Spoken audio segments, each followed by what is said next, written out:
Vous écoutez le podcast Un nouveau chapitre, épisode 0.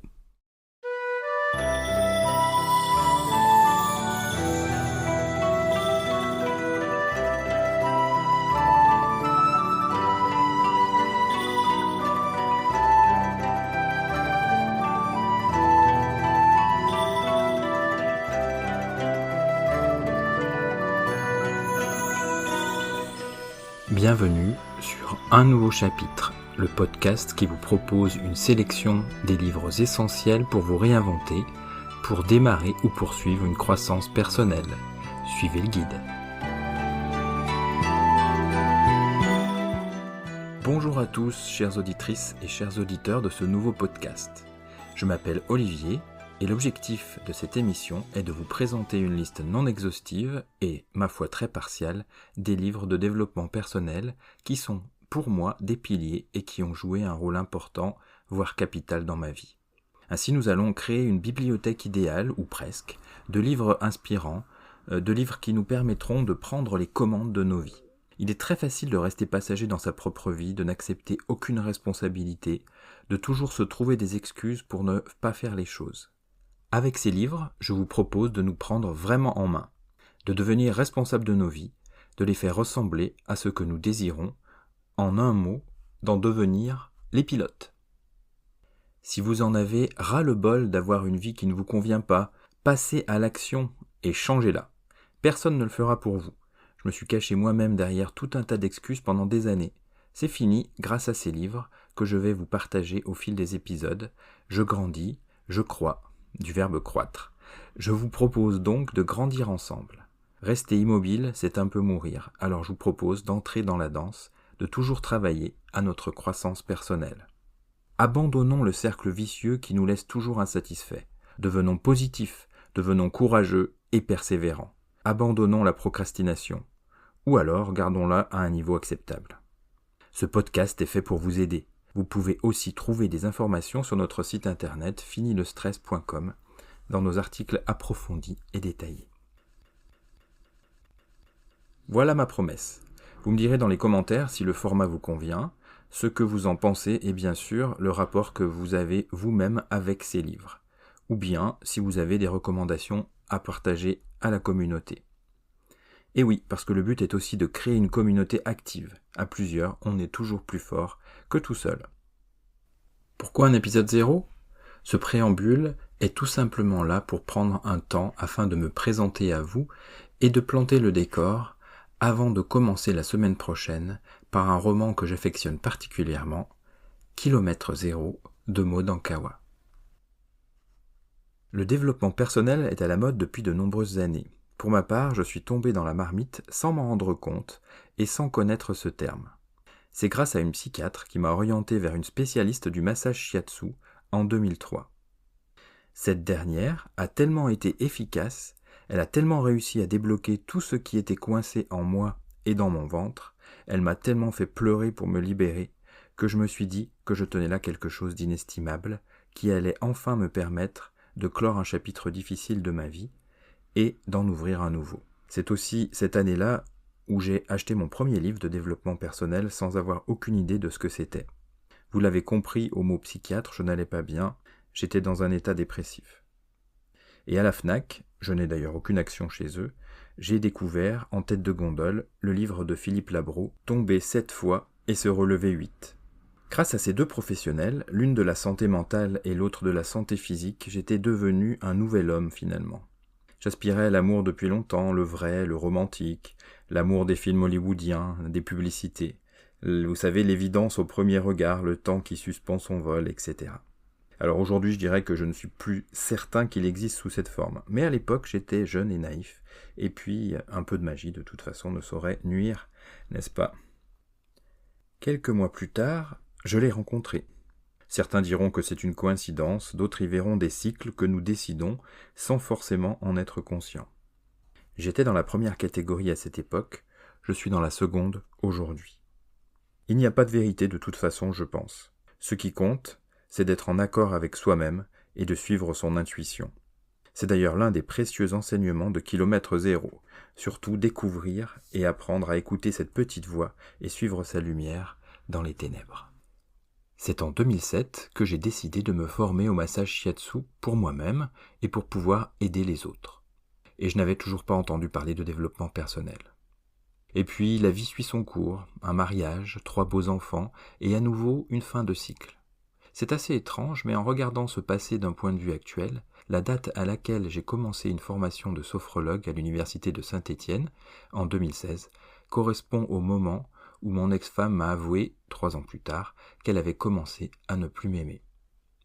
Ne plus aimer, on abordera cela dans un autre épisode, ce sujet vital qui me pose souci et peut-être à vous également.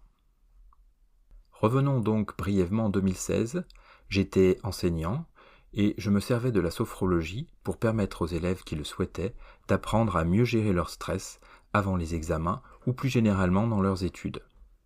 C'est là pour la première fois que j'ai entendu parler vraiment de développement personnel après avoir lu le livre de Jen Sincero, « Tu vas tout déchirer ». Fort de ces 2 outils, shiatsu et sophrologie, ainsi que de mes lectures et de ma curiosité permanente, j'ouvrais en 2019 un petit cabinet en Lorraine pour aider mes patients à gérer leur stress. La fin de cycle était lancée, mon métier d'enseignant était devenu trop lourd pour moi et je l'ai lâché en même temps que mon ex-femme s'en allait vers de nouvelles aventures sans moi et sans nos enfants, dans le soleil couchant. J'ai ouvert, contraint et forcé, un nouveau chapitre. J'ai démissionné, j'ai déménagé avec la marmaille pour bâtir un nouveau foyer et je suis devenu étudiant infirmier. Et oui, j'ai également créé un blog sur la gestion du stress, finilestress.com, et j'ai lu beaucoup de livres étiquetés dev perso.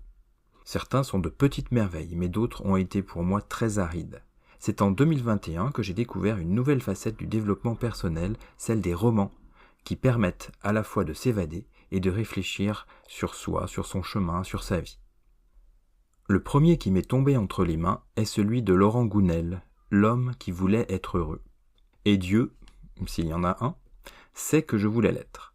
Cette brève quête initiatique a été une révélation pour moi. Je sais certes aujourd'hui que le bonheur n'existe pas vraiment en tant que tel, c'est-à-dire un état absolu qui s'éterniserait. Non, le bonheur, c'est plutôt une quête perpétuelle. Le bonheur est fugace, mais se trouve partout autour de nous. Le bonheur est dans un certain chemin, dit-on, celui que nous allons emprunter, par exemple, avec Maud Ankawa. Alors, présenté ainsi, tout semble fluide, et c'est vrai qu'avec la patine du temps, on peut le voir ainsi. Mais ces fins et débuts de cycle représentent des litres de larmes et des tonnes de douleurs, bien entendu. Je n'ai jamais su clore ou jamais aimé les fins de quoi que ce soit. Encore du boulot pour mon psychanalyste ou mon psychiatre. Ainsi, par exemple, il m'a fallu une 50aine d'années pour arriver à débloquer mon écriture. Toute ma vie j'ai écrit, mais je n'ai jamais rien mené au bout. Si je devais m'auto-analyser, je dirais que j'ai un sérieux problème avec la finitude des choses. Alors le sujet est sur la table, et ce n'est certes pas réglé, mais la prise de conscience m'a permis de me débloquer et de rédiger le premier jet d'un ouvrage de développement personnel dont je vous parlerai au fur et à mesure de son avancement. J'aimerais d'ailleurs savoir si vous-même vous écrivez, et si oui, ce que vous écrivez. N'hésitez pas à partager cela dans les commentaires ou à m'écrire directement. Vous trouverez l'adresse en description. Revenons à nos moutons et parlons un peu vocabulaire. Le développement personnel est partout, et cette expression veut tout dire et rien dire à la fois. Certains la portent au pinacle, d'autres ne peuvent pas la voir en peinture. Et je les comprends. Dans le développement personnel, dans cet immense fatras, il y a à la fois à boire et à manger. On trouve de tout, du meilleur au plus nul. Alors j'ai décidé de vous présenter les livres que je trouve les plus inspirants, les livres qui m'ont aidé, qui m'ont guidé. Comme je vous l'ai déjà dit, il ne s'agit pas d'une liste à valeur absolue. La valeur n'est que relative et très subjective.